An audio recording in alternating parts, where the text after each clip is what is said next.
Au sommaire de ce JT News Assurance Pro, nous parlerons de 2011 avec Charles Rollecom, le PDG de Swiss Life France, et Henri Decastre, PDG du groupe AXA.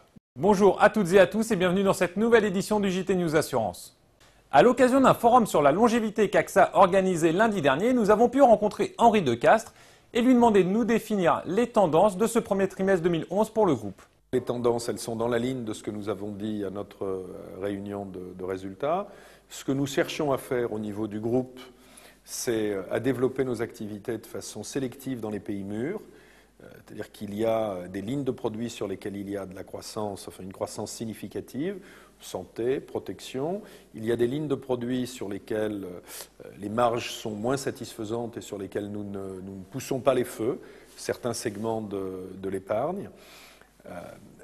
Dans les pays développés, ce que nous constatons sur la partie assurance dommages, c'est que le cycle s'est retourné dans un certain nombre de marchés. Ça avait déjà été le cas l'année dernière au Royaume-Uni. C'est maintenant clairement le cas en France et en Allemagne, où je dirais, il fallait que le marché augmente ses prix, qui n'avaient pas bougé depuis un certain temps. C'est ce que nous commençons à constater. Dans un environnement de sinistralité qui est plutôt convenable au début de cette année, il n'y a pas eu de gros événements naturels. Et sur les pays émergents, nous continuons de voir, dans la plupart d'entre eux, et notamment en Asie, une croissance significative de nos affaires. Donc de la sélectivité dans les pays mûrs, une certaine agressivité dans les pays émergents, et tout ceci dans un je dirais, environnement dans lequel on essaye d'améliorer notre productivité. Vous retrouverez d'ailleurs samedi une interview complète du PDG d'AXA sur le thème de la dépendance. Nous retrouvons Charles Rollecom, président-directeur général du groupe Swiss Life France, qui nous présente de son côté les perspectives 2011 de l'assureur. Bonne année pour le groupe Swiss Life France. Ce serait, bien sûr, j'aimerais bien que le marché se redresse. Donc aujourd'hui, les premiers mois sont assez bons malgré tout. Donc nous avons une performance qui malgré tout est supérieure au marché. Mais c'est de poursuivre donc la stratégie de multidistribution, c'est-à-dire que réellement on arrive à renforcer, on continue à renforcer nos réseaux, tous nos réseaux. Et là on a bien sûr des actions très concrètes dans tous les domaines. C'est l'innovation, on n'en a pas beaucoup parlé pour le moment, mais c'est l'innovation, c'est-à-dire que c'est certainement une raison du succès de Swiss Life France, c'est que dans tous les domaines on arrive à innover.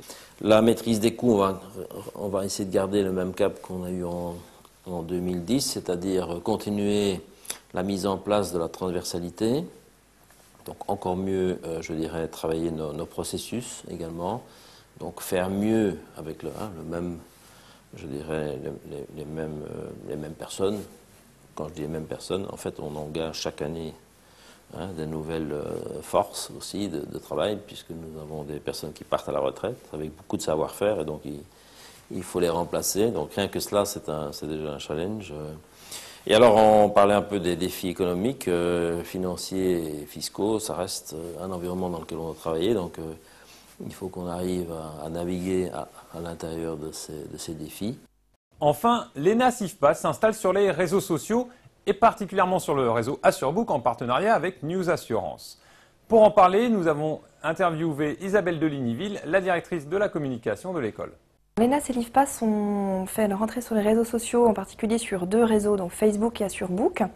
Facebook parce qu'en tant qu'école, on s'adresse beaucoup à des jeunes, grande proportion de jeunes, et on sait que Facebook est un outil utilisé par 80% à 85% de la génération des 18-25 ans, qui est notre cœur de cible.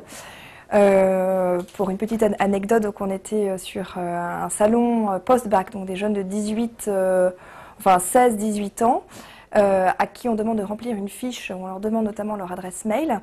Et j'en ai eu quelques-uns qui m'ont répondu qu'ils ne se servaient absolument plus de leur mail, mais que de Facebook. Donc pour nous, c'est indispensable d'être sur le réseau Facebook pour notre cible jeune.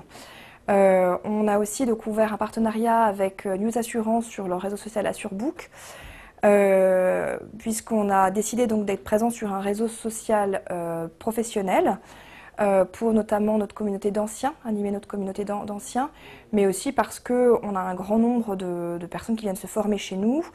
Et pour nous, c'est intéressant d'avoir une communauté de professionnels du secteur de l'assurance qui se retrouvent à travers un réseau social sur lequel ils peuvent échanger sur leurs pratiques professionnelles, dans le cadre de recherche d'emploi ou des conseils de formation. Voilà, donc les réseaux sociaux, c'est à la fois un outil de communication institutionnelle pour faire parler de notre marque, mais c'est aussi des outils de communication de recommandation de notre marque. Voilà, c'est la fin de cette édition du JT News Assurance Pro. Je vous remercie de votre fidélité. Bonne semaine à toutes et à tous et à lundi prochain.